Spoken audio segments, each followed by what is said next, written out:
ကိုယ့်ရဲ့ဖုန်းကအသစ်ဝယ်လာစဉ်တုန်းကလိုမြန်ဆန်ပေါ်ပါတွက်လက်မှုမရှိတော့ဘူးဖုန်းဆော့ဂိမ်းဆော့ရတာဖုန်းထစ်ပြီးတော့ဖုန်းလေးလက်နေပြီဆိုရင်အခုကျွန်တော်ပြောပြပေးသွားမယ်ဒီ setting တွေကိုလုပ်ပေးကြည့်လိုက်ပါမိတ်ဆွေရဲ့ဖုန်းကအသစ်ဝယ်လာတဲ့အတိုင်းပြန်လည်ပြီးတော့မြန်ဆန်ပေါ်ပါလာမှာဖြစ်ပါတယ်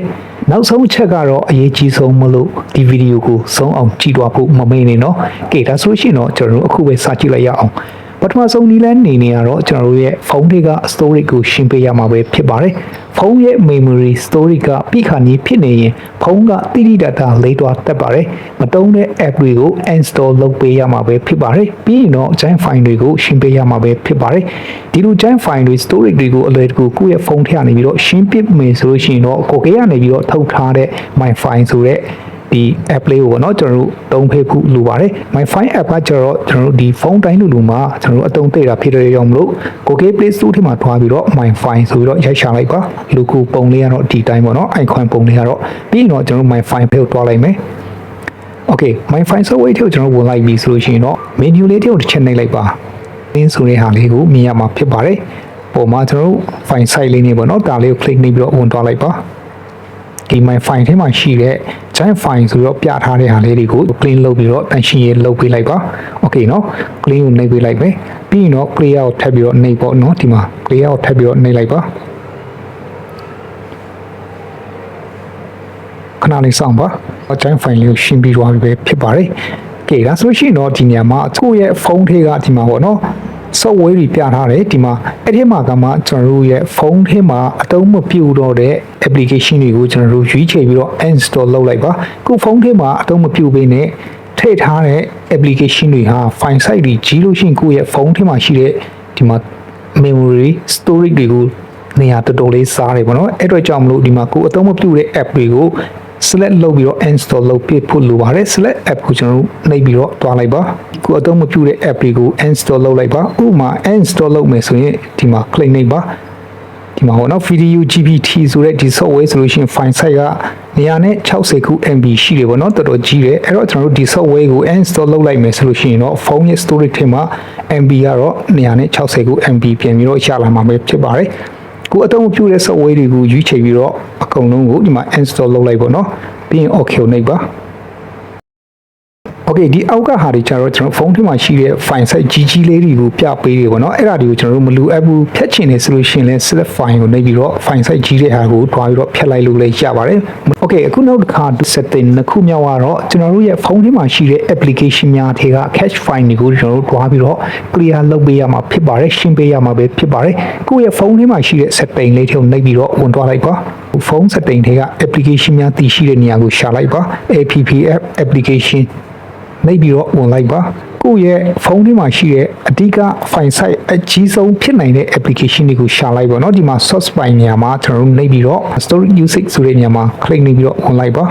ါဒါဆိုလို့ရှိရင်တော့ဒီမှာကျွန်တော်တို့ရဲ့ဖုန်းထဲမှာ file size အကြီးကြီးဖြစ်တဲ့ application တွေကိုခုလိုပြပေးလာမှာဖြစ်ပါတယ် file size တွေအများကြီးရှိတဲ့ application ကိုကျွန်တော်တို့ click နှိပ်ပြီးတော့ဝင်လိုက်မယ် click ထဲနှိပ်ပြီးတော့ဝင်လိုက်ပါကျွန်တော်တို့က cache file ကိုတင်ရှင်းရေးလုပ်ပေးရမှာပဲဖြစ်ပါတယ် cache file ကဒီမှာနေရာနဲ့ 3MB ရှိတယ်ပေါ့နော် file size ကနေရာနဲ့ 3MB ဆိုလို့ရှိရင်တော့တော်တော်ကြီးတယ်ဒီ cache file နဲ့ data ကိုကျွန်တော်တို့ tension ရေးလုပ်မယ်ဆိုရင်ကျွန်တော်တို့အောက်မှာ clear data ကိုနှိပ်ပါ clear data ကိုမနှိပ်ခင်မှာကျွန်တော်တို့အနေနဲ့သိထားရမှာကတကယ်လို့ clear data ကိုနှိပ်မယ်ဆိုရင်ဒီ WeChat ဒါမှမဟုတ် Facebook ဆိုလို့ရှိရင်ကျွန်တော်တို့ login ဝင်ထားတဲ့ကိုယ့်ရဲ့ account တွေအကုန်လုံးကထွက်သွားမှာဖြစ်ပါတယ်အစအနေကျွန်တော်တို့ပြန်ပြီးတော့ login ဝင်ပေးရမှာဖြစ်ပါတယ်ပေါ့နော်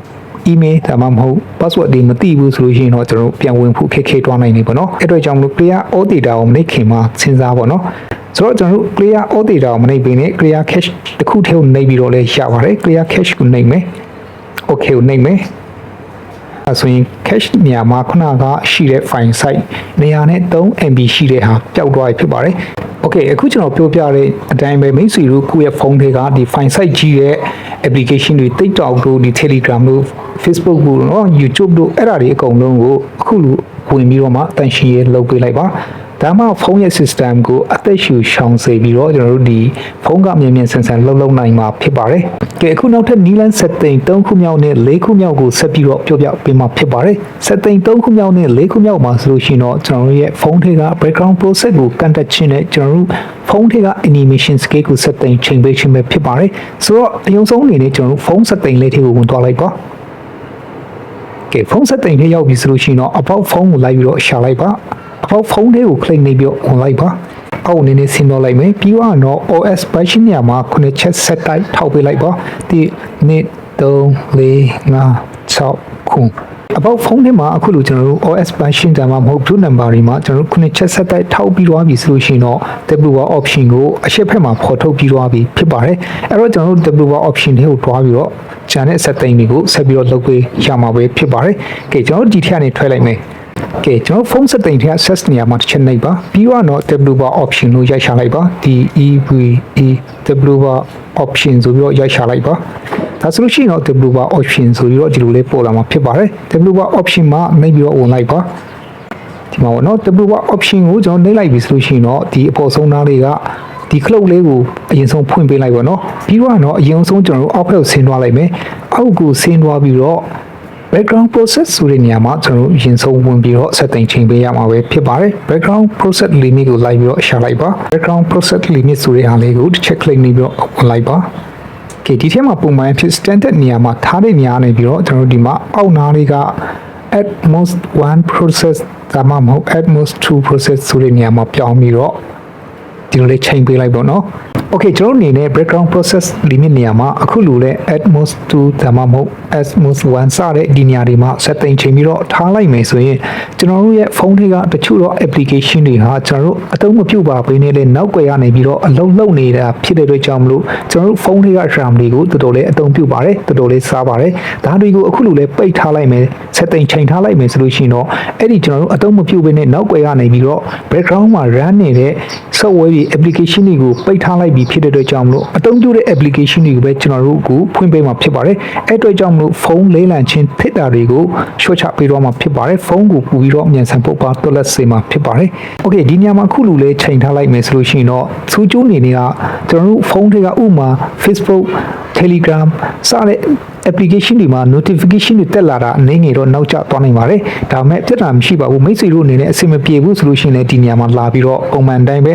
standard limit နေရာမှာလာပြီးတော့ပြောင်းပေးလို့ရပါတယ်โอเคဒါကတော့ setting 3ခုဖြစ်ပါတယ်โอเคနောက်ထပ် setting 4ခုမြောက်ကိုဆက်ပြီးတော့ကြည့်ရအောင်ဆိုတော့ဒီထဲမှာပဲကျွန်တော်တို့အပေါ်အနေနဲ့တက်သွားလိုက်မယ်အပေါ်မှာကျွန်တော်တို့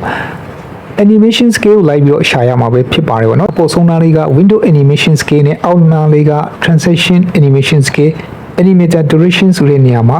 အခုလူလဲ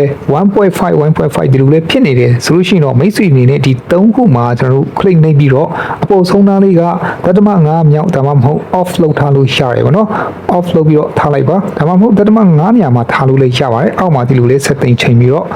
အခုလည်းထားပေးလိုက်ပါနော်โอเคဒီ WR option ထဲကအခုကျွန်တော်ပြောပြပေးသွားတဲ့ setting နှစ်ခုကိုမိတ်ဆွေတို့ဝင်ပြီးတော့ချိန်ပေးလိုက်မယ်ဆိုလို့ရှိရင်မိတ်ဆွေတို့ရဲ့ဖုန်းကတိတိကျကျမြန်မြန်ဆန်ဆန်လေးပူပြီးတော့မြန်ဆန်ပုတ်ပါတွက်လက်သွားမှာကိုမိတ်ဆွေတို့မြင်ရမှာပဲဖြစ်ပါတယ်ဒီ setting တွေကိုတော်တော်များများကဖုန်း setting ထဲက lewis setting လို့တော့ခေါ်ကြပါတယ်မိတ်ဆွေတို့အနေနဲ့အခုကျွန်တော်ပြောပြပေးသွားတဲ့ဒီ setting တွေကိုလိုက်ပြီးတော့လုပ်ကြည့်လိုက်ပါခုနကကျွန်တော်ပြောခဲ့သလိုပဲမိတ်ဆွေတို့ရဲ့ဖုန်းကဖုန်းအစ်စ်ဝေလာစင်တုန်းကအတိုင်းပဲပူပြီးတော့မြန်မြန်ဆန်ဆန်ပုတ်ပါနဲ့အသုံးပြုလို့ရတော့မှာပဲဖြစ်ပါတယ်ဟုတ်ကဲ့ပါဒီဗီဒီယိုလေးကမိတ်ဆွေတို့အတွက်အကျိုးရှိတဲ့အသုံးဝင်နေဆိုရင်ဗီဒီယိုကို like and share များလုပ်ပေးတော့နိုင်ပါတယ်ဒီနည်းလမ်းလေးတွေကိုသုံးကြည့်ပြီးတော့မိတ်ဆွေရဲ့ဖုန်းကတိတိကျကျပို့ပြီးတော့မြန်ဆန်ပို့ပါလာတယ်ဆိုရင် comment မှာပို့ပါလာတဲ့အဆင်ပြေတယ်လို့ comment လေးတွေရေးပေးခဲ့လို့ရပါတယ်အခုလိုမျိုးနည်းပညာနဲ့ဆိုင်တဲ့ဗီဒီယိုတွေကိုအမြဲတမ်းကြည့်ချင်နေဆိုလို့ရှိရင်တော့ကျွန်တော်ရဲ့ဒီ channel လေးကို subscribe လုပ်ထားဖို့မမေ့ရင်တော့ okay နောက်ထပ်ဗီဒီယိုမှာပြန်ပြီးတော့အဆုံးကြရအောင်